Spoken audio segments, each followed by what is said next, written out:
اور جتنے غریب لوگ تھے فلسطین کے، ان کو پتا تھا کہ حضرت ابراہیم علیہ السلام کا لنگر جاری ہے فلسطین میں جب آپ کا قیام تھا۔ ایک دفعہ ڈھیروں مہمان آ گئے اور کھانے کو کوئی چیز نہیں۔ حضرت سارہ اور جناب ہاجرہ دونوں اس وقت موجود تھیں۔ وہ کہنے لگی ابراہیم بہت سارے مہمان آ گئے تو کیا کریں؟ جناب سارہ کہنے لگی کس طرح کر کے ان کی مہمان نوازی کروں؟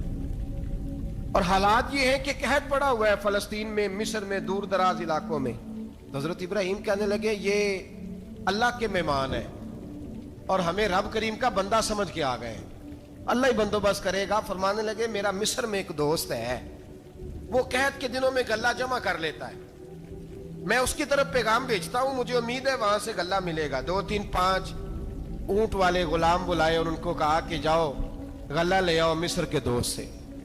وہ لوگ کہتے ہیں ہم غلہ لینے گئے، وہاں جب پہنچے تو حضرت ابراہیم خلیل اللہ علیہ السلام کا پیغام دیا تو آپ کا وہ دوست کہنے لگا غلہ تو بے شمار تھا، مجھے خبر نہیں تھی کہ حضرت ابراہیم کا پیغام آئے گا، تو میں تو سارا تقسیم کر چکا ہوں، لوگ لے گئے، اب تو کوئی شے نہیں۔ اب وہ خالی آ گئے 5 کے 5 اونٹ۔ جب خالی آئے تو حضرت ابراہیم کی حویلی کی دیواریں چھوٹی چھوٹی تھیں، ان غلاموں میں سے، خادموں میں سے، آپ کے ان چاہنے والوں میں سے ایک کہنے لگا یار وہ غریب تو انتظار کر رہے ہوں گے کہ غلہ لینے گئے، ہمیں روٹی ملے گی۔ چھوٹی چھوٹی دیواریں ہیں، وہ جب دیکھیں گے نا خالی آ گئے تو انہیں تکلیف ہوگی، اس طرح کرو بوریوں میں ریت بھر لیتے ہیں، ریت بھر کے لے جاتے ہیں، بعد میں اندر رکھ کے انہیں سمجھا بہلا لیں گے یا حضرت ابراہیم کو بتائیں گے، وہ خود ہی ان لوگوں کی دل جوئی فرمائیں گے۔ اب غلہ کی جگہ ریت بھر کے اونٹوں پہ رکھ کے لائی گئی، لا کے بوریاں جب رکھ دی گئیں، حضرت ابراہیم علیہ السلام دوپہر کے وقت آرام فرما رہے تھے، بی بی سارہ اٹھی، کہتی ہیں جب میں نے دیکھا نا کہ بوریاں پہنچ گئی ہیں تو گئی، غلام کو ساتھ لیا اور اس کو جب کھولا نا تو کہتی اتنی حسین گندم میں نے پہلے کبھی دیکھی نہیں تھی، اتنا پیارا دانا میں نے کبھی ملاحظہ ہی نہیں کیا تھا۔ فرماتی ہیں جب اس کو پیس کر چکی میں روٹیاں پکائیں تو خوشبو دور دور تک پھیل گئی، اعلیٰ غذا بنی، بڑے بڑے کھانے بیبیوں نے مل کے پکائے، چن دیے گئے۔ حضرت ابراہیم اٹھے تو لوگ کھانا کھا رہے ہیں، سجدہ شکر ادا کیا، اور جب سجدے میں گئے تو وحی آنے لگی، پھر رونے لگے۔ جب پلٹ کر باہر تشریف لائے تو جناب سارہ کہنے لگی ابراہیم تمہارا مصری یار بڑا اچھا ہے، اس نے اتنی اعلیٰ گندم بھیجی ہے کہ اتنی تو میں نے پیاری گندم کبھی دیکھی نہیں۔ جناب ابراہیم مسکرائے، فرمانے لگی سارہ یہ مصری یار نے نہیں بھیجی، یہ میرے عرشی یار نے بھیجی ہے، یہ میرے عرشی یار نے بھیجی ہے۔ بھائی مہمان نوازی مزاج تھا، ہاتھ لٹا دینا مزاج تھا، دوسروں کی اشک شوئی مزاج تھا۔ حضرت ابراہیم علیہ السلام کا طریقہ ہے قربانی، حضور نے ان کا طریقہ بیان کیا۔ اگر سال کے بعد قربانی دینا ان کا طریقہ ہے تو سارا سال غریبوں کو روٹی دینا بھی حضرت ابراہیم کا طریقہ ہے، سارا سال غریب کی نوکری کرنا یہ بھی حضرت ابراہیم کا طریقہ ہے، بھوکے کو کھانا کھلانا یہ بھی۔ میرے مصطفیٰ کریم سید عالم صلی اللہ علیہ وسلم سے صحابہ نے پوچھا حضور بہترین مسلمان کون ہے؟ بہترین مسلمان؟ تو حضور نے فرمایا جو سلام لینے میں پہل کرے اور غریب کو روٹی کھلانے میں سب سے اچھا ہو، وہ بہترین مسلمان ہے، زبردست مسلمان۔ ہمارے ہاں دعوتیں ہوتی ہیں تو امیروں کی، افطاریاں ہیں تو امیروں کی، اور میرے مصطفیٰ کریم علیہ السلام نے فرمایا بدترین دعوت ہے جس میں امیر بلائے جائے غریب نہ بلائے جائے، وہ بدترین دعوت۔ حضرت ابراہیم کا طریقہ رہا ساری زندگی مہمان نوازی۔ ایک وقت ایسا آیا کہ اللہ تعالیٰ نے حضرت ابراہیم کو بہت زیادہ مال عطا فرمایا، اتنے اونٹ گنے نہیں جاتے، گائیں اتنی زیادہ کہ شمار نہیں ہوتی، بکرے بکریاں اتنی زیادہ کہ شمار، بہت زیادہ مال اللہ نے عطا فرمایا۔ اور ابھی کچھ عرصہ پہلے آپ پیچھے جائیں نا تو جو لفظ مال تھا وہ روپے پہ تو بولا ہی نہیں جاتا تھا، وہ جانوروں پہ بولا جاتا تھا۔ بہت زیادہ مال اللہ نے دیا، بکریاں، گائیں، اونٹ، بیل، بڑا کچھ۔ رب کریم نے فرشتوں سے فرمایا کہ واتخذ اللہ ابراہیم خلیلا، ابراہیم میرا دوست ہے۔ تو فرشتے کہنے لگے یا اللہ جسے اتنا کچھ دیا جائے اس نے دوست تو بننا ہی ہوتا ہے، تو نوازا ہی پڑا ہے، اتنا مال، اتنے کھیت کھلیان، اتنا کچھ۔ اللہ کریم نے فرمایا جاؤ آزمائش کر لو، امتحان لے لو۔